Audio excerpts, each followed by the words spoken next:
makian dan hujatan diterimanya untuk membuktikan manusia sebagai bentuk tanggung jawabnya sebagai juru selamat. Walaupun deraan dan siksaan terus diterimanya, namun ia tetap tabah sambil berjalan tertatih-tatih dan terseok-seok dalam perjalanan panjangnya menuju penantian terakhirnya, yaitu tempat tengkorak. Cepat jalan! Ayo, cepat jalan! Cepat! Cepat jalan! Kau pakai. Lihatlah, anak domba Allah sudah jatuh tersungkur. Perjalanan suci dia pun masih panjang. Itu memaksanya untuk bangkit lagi dan semangat lagi untuk menyelesaikannya. Inilah gambaran kasih yang tidak dapat dimengerti oleh hati dan pikiran manusia. Yesus pun dibangsa bangkit lagi. Cepat! Jalan, cepat! Yesus pun terjatuh lagi dengan posisi berlutut. Secara fisik, Yesus sudah sangat menderita. Tetapi lebih menyakitkan lagi bahwa semua muridnya meninggalkannya sendirian. Kemudian, dari kerumunan, hadir wanita yang sangat ia cintai, yaitu Maria, ibunya. Maria datang menghampiri Yesus, tertunduk lesu memandang sang putra mendapatkan penderitaan yang sangat hina.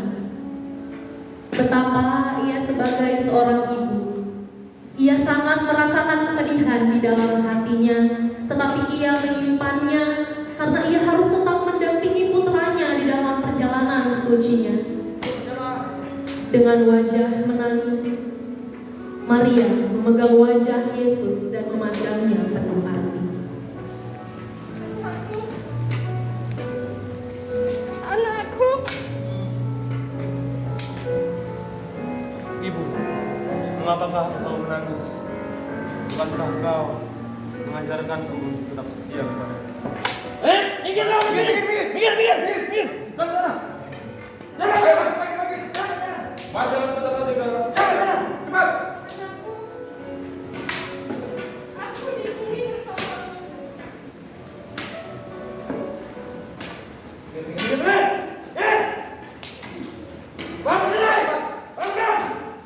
Kemanakah hati nurani manusia?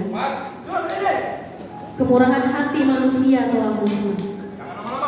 Tidak ada uluran tangan untuk membantu menopangnya. Perjalanan masih sangat jauh, dan Yesus kelelahan dan berjalan tertatih-tatih sehingga membuat dia berlutut sambil memegang salibnya. Simon dari Kirene merupakan seorang pedagang yang menjadi sasaran dari prajurit untuk membantu Yesus menopang beratnya kayu salib. Cepat kembali dari sini.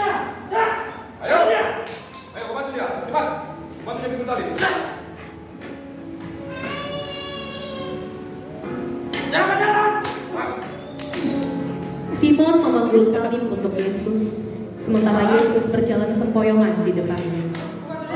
Caci maki, tendangan, dan cambukan masih menghujam badannya. Wajah Yesus terlihat sangatlah kotor, penuh keringat dan debu. Ia dihina dan dihindari orang sehingga orang menutup muka terhadap dia. Dari banyaknya kerumunan orang di sana, terlihat seorang wanita keluar dari kerumunan. Wanita itu ialah Veronica. Begitu banyak luka dan darah di wajahmu Tuhan. Kiranya diperkenankanlah hamba untuk mengusap wajahmu Tuhan.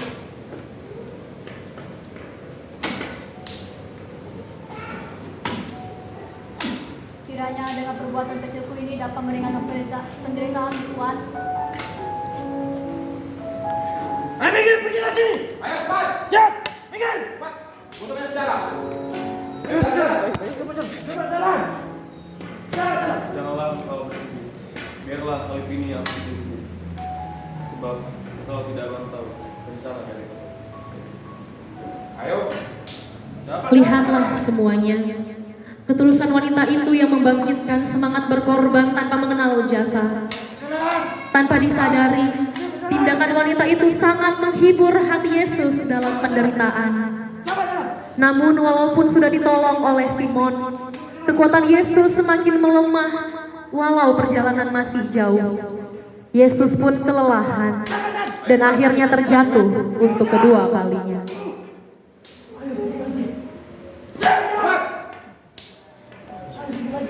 Ayo bangkit. Sudah cukup tugasmu sampai sini. Pergi dari sini. Pergi. Mampukah kita bangkit lagi apabila kita terjatuh? Atau apakah kita akan membiarkan diri kita terus tertindih dan tersiksa saat kita terjatuh dan menyembunyikan diri kita? Mari kita renungkan pada diri kita.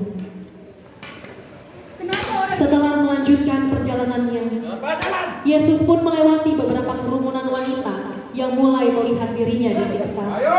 Yesus pun berhenti di depan mereka dan memandang wanita-wanita itu dengan penuh arti.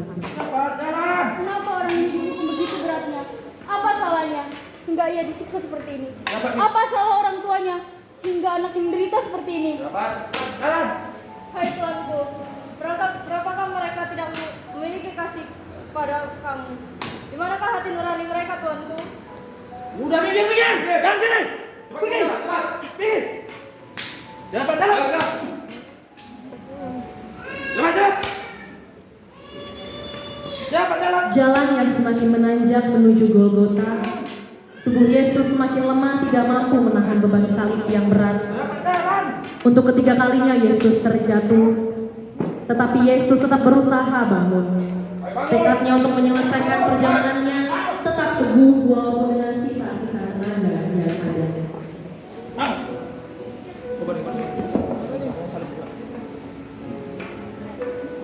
Inilah tempat tengkorak. Disinilah altar kurban Yesus Kristus, anak domba Allah, untuk penebusan kurban seluruh umat manusia.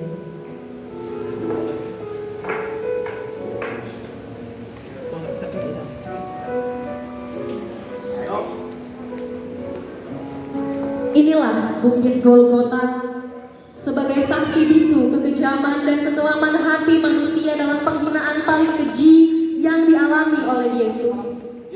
Karena keserakahan manusia telah mengalahkan segalanya.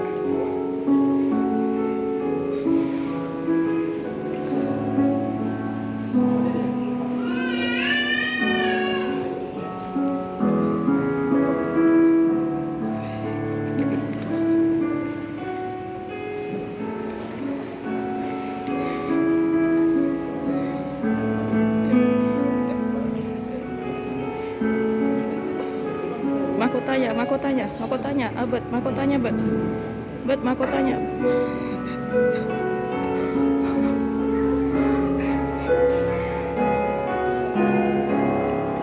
Lihat, anak domba Allah telah tergantung di atas kayu salib. Lihatlah dalam keadaannya sekarang yang paling hina, namun ia masih mendoakan kita. Di saat kebaikan yang sudah Tuhan berikan, masih ada orang yang mengolok-oloknya. Hai engkau yang mau merubuhkan bait suci dan kembali membangunkannya dalam 3 hari, turunlah dari salib itu dan selamatkan diri. Lihat dia yang telah menyelamatkan banyak nyawa, tapi tidak berdiri sendiri. Hentikan! Baiklah Mesias anak Allah, Raja Israel, turunlah dari salib itu supaya kami percaya. Sementara itu, Yesus melihat ibunya bersama dengan Yohanes, murid yang dikasihinya, dan beberapa wanita yang mendampinginya. daging dari dagingku, hati dari hatiku, biarkan aku mati bersama. Ibu, inilah anak dan Yohanes, inilah ibu. Yesus sadar bahwa tugas dan segala sesuatu sudah terlaksana sesuai dengan kitab suci dan nubuat para nabi, dan ia pun menyerahkan nyawanya.